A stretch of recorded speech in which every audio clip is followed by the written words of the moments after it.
정의와 자유, 이 논쟁의 관건은 우리는 정의를 어떻게 추론할 수 있을까? 라는 추상적 문제 그 이상이다. 권리가 선보다 앞선다는 주장에 대한 논쟁은 궁극적으로 인간의 자유의 의미에 관한 논쟁이다. 칸트와 롤스가 아리스토텔레스의 목적론에 반대하는 이유는 우리가 스스로 선을 선택할 여지를 남겨두지 않았기 때문이다. 아리스토텔레스의 이론이 이런 우려를 낳는 이유는 어렵지 않게 알 수 있다. 그는 정의를 인간과 인간 본성에 맞는 목적이나 선의 적합성 문제라고 본다. 하지만 우리는 정의를 적합성이 아니라 선택의 문제로 보는 경향이 있다. 권리가 선에 앞선다는 롤스의 주장은 도덕적인 사람은 스스로 선택한 목적의 주체다. 라는 신념을 반영한다. 우리는 도덕적 행위자로서 우리의 목적이 아니라 우리의 선택 능력으로 규정된다. 우리의 본성을 1차적으로 드러내는 것은 우리의 목표가 아니다. 그것은 우리가 우리의 목표에서 분리될 수 있다면 우리가 선택하게 될 권리의 틀이다. 자아는 오직 자아에 의해 확정되는 목적에 앞서 있기 때문이다. 가장 유력한 목적이라도 분명 수많은 가능성 가운데 하나로 선택된 것이다. 그러므로 우리는 목적론적 신념이 제한하는 권리와 선의 관계를 뒤집어 권리가 앞선 것으로 보아야 한다. 정의는 좋은 삶을 단정하지 말고 중립을 지켜야 한다는 생각은 인간을 도덕적 선입견에 얽매이지 않고 자유롭게 선택할 권리를 지닌 자아로 본다는 사고를 반영하고 있다.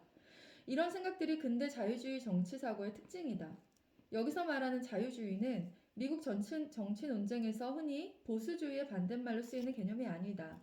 사실 미국의 정치적 논쟁의 두드러진 특징 가운데 하나는 중립을 지키는 국가와 자유로운 선택권을 지닌 자아라는 이상이 정치권 양 진영에서 모두 발견된다는 사실이다.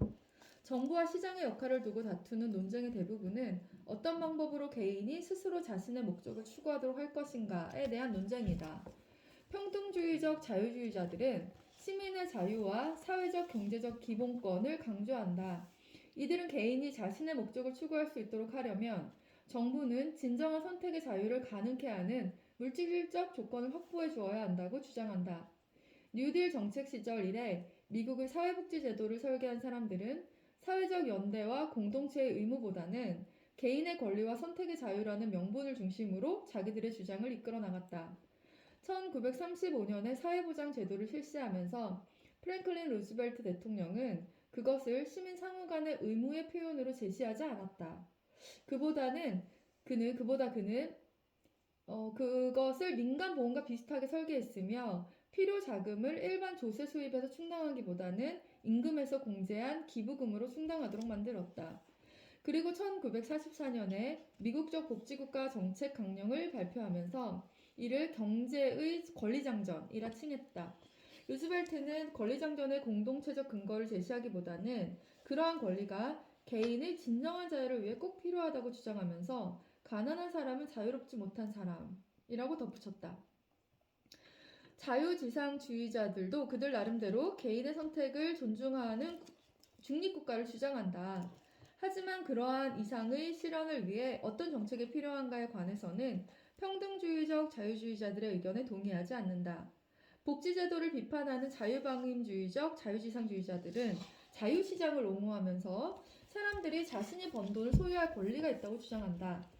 보수적인 자유지상주의자이자 1964년 공화당 대통령 후보이기도 했던 베리 골드워터는 이렇게 물었다. 자기 노동의 열매를 자기 마음대로 처분하지 못하고 공동재산의 일부로 취급해야 한다면 어떻게 진정으로 자유롭다고 할 수 있는가? 자유지상주의자들이 볼 때 중립적인 국가는 시민의 자유와 사유재산권을 엄격히 보호하는 정부를 필요로 한다.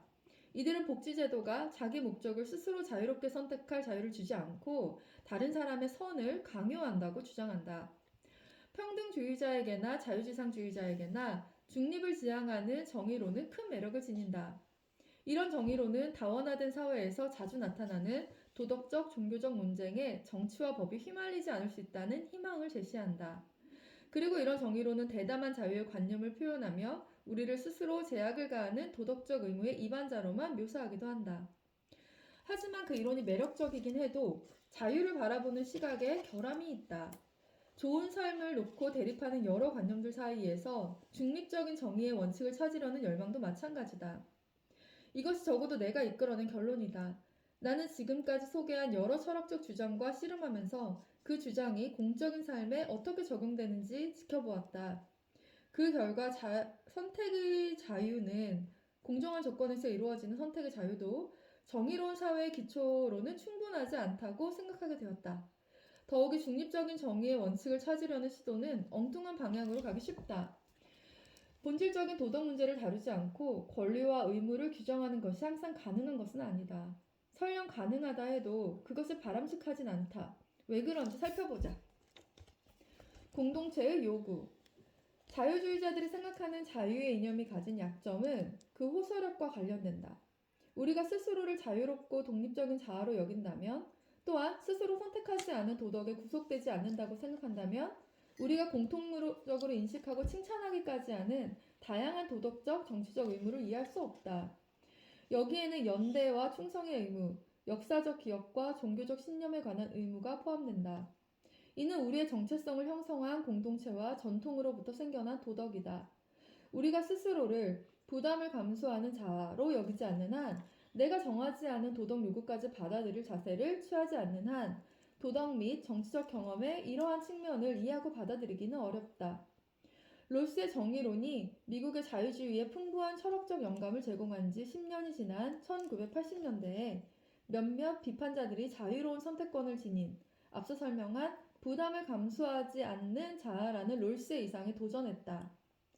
이들은 권리가 선보다 앞선다는 주장을 거부하면서 우리의 목적과 애착으로부터 벗어나 정의에 대해 추론하기란 불가능하다고 주장했다. 이들은 현대 자유주의에 대한 공동체주의적 비판가로 알려졌다. 이들은 대부분 공동체주의자라는 호칭을 달가워하지 않는다. 특정 공동체가 규정하는 것이 무엇이든 정의가 될 수 있다는 상대주의적 견해를 주장하는 데 보이기 때문이다. 하지만 이러한 우려는 한 가지 중요한 면을 시사한다. 공동체가 주는 부담은 억압적일 수 있다는 생각이다. 자유주의자들이 말하는 자유는 카스트나 계급, 신분이나 서열, 관습이나 전통, 타고난 지위로 사람들의 운명이 결정되도록 하는 정치론에 대한 해결책으로 발전했다. 그렇다면 공동체의 도덕적 중요성을 인정하면서 동시에 인간의 자유를 인정하는 것이 어떻게 가능하단 말일까?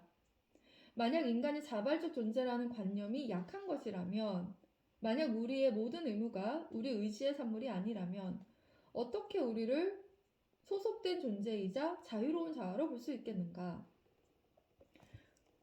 이야기하는 존재로서의 인간. 알래스테어 맥킨타이어는 이 문제에 매우 강력한 답을 제시한다. 덕의 상실이란 책을 통해 그는 우리가 도덕적 행위자로서 목적과 목표에 도달하는 방법을 설명한다. 인간을 주의주의적으로 보는 시각의 대안으로 맥킨타이어는 서사라는 관념을 제시한다. 인간은 이야기하는 존재다. 우리의 삶은 서사적 탐색과도 같다. 나는 무엇을 해야 하는가? 라는 물음에 답하려면 그 전에 나는 어떤 이야기의 일부인가에 답할 수 있어야 한다. 맥킨타이어는 모든 삶의 서사에는 특정한 목적론적 성격이 있음을 발견했다. 외적 권위가 부여한 고정된 목적이나 목표가 있다는 뜻이 아니다. 목적론과 예측 불가능성은 공존한다. 허구의 서사에 등장하는 인물들처럼 우리도 앞으로 어떤 일이 일어날지 알지 못한다. 그럼에도 불구하고 우리의 삶에는 미래로 투사되는 특정한 형식이 있다. 삶을 살아가는 과정은 어떤 통합이나 일관성을 염원하는 서사적 탐색을 해나가는 과정이다. 그 과정에서 갈림길에 마주쳤을 때 나는 내 삶의 전반에 가장 적합하고 마음이 가는 길을 찾아내려 애쓴다. 도덕적 고민은 내 의지의 행사라기보다 내 삶의 이야기를 해석하는 것에 가깝다. 여기에는 선택이 포함되지만 그것은 해석에서 나오는 선택이지 의지의 주권적 행위가 아니다. 때로는 내 앞에 놓인 길 가운데 어느 길이 내 삶의 궤적과 가장 잘 어울리는지가 나보다 남에게 더 확실히 보일 수도 있다. 나에 대해 많이 생각해 본 친구가 나 자신보다 나를 더 잘 알 수도 있는 것이다. 도덕적 행위자를 서사로 설명하는 방식에는 이런 가능성을 허용하는 미덕이 존재한다. 이 설명은 도덕적 고민이 어떤 식으로 내 삶이 속한 더 큰 삶의 이야기 안에 이 설명은 도덕적 고민이 어떤 식으로 내 삶이 속한 더 큰 삶의 이야기 안에서 그리고 그것에 관해서 살펴보는지를 보여주기도 한다. 맥킨타이어는 이렇게 언급했다. 나는 개인으로만은 결코 선을 추구하거나 미덕을 실천할 수 없다. 내가 속한 이야기와 친숙하게 될 때만 내 삶의 서사를 이해할 수 있다는 의미다. 아리스토텔레스와 마찬가지로 맥킨타이어에게 도덕적 사유의 서사적 또는 목적론적 측면은 우리가 전체에 속하는 구성원이라는 점과 소속하고 있다는 점과 밀접하게 연관된다. 우리는 누구나 특정한 사회의 정체성을 지닌 자로서 우리를 둘러싼 환경을 이해한다. 나는 누군가의 아들이거나 딸 또는 사촌이거나 삼촌이다. 나는 이런저런 도시의 시민이며 이런저런 조합 또는 전문가 집단의 일원이다.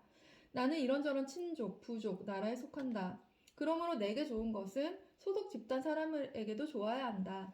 이처럼 나는 내 가족, 내 도시, 내 친족, 내 나라의 과거로부터 다양한 빚, 유산, 정당한 기대와 의무를 물려받는다.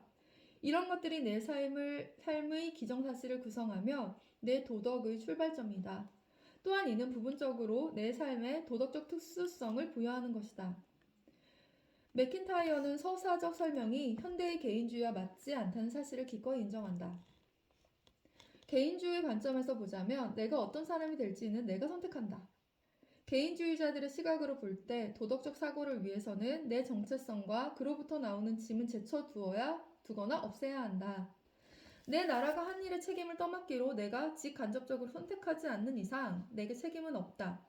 이 같은 개인주의는 현대의 미국인에게서도 볼 수 있는데 이들은 미국 흑인에게서 나타나는 노예제의 영향에 대해 일체의 책임을 부인하면서 나는 한 번도 노예를 소유한 적이 없다고 말한다.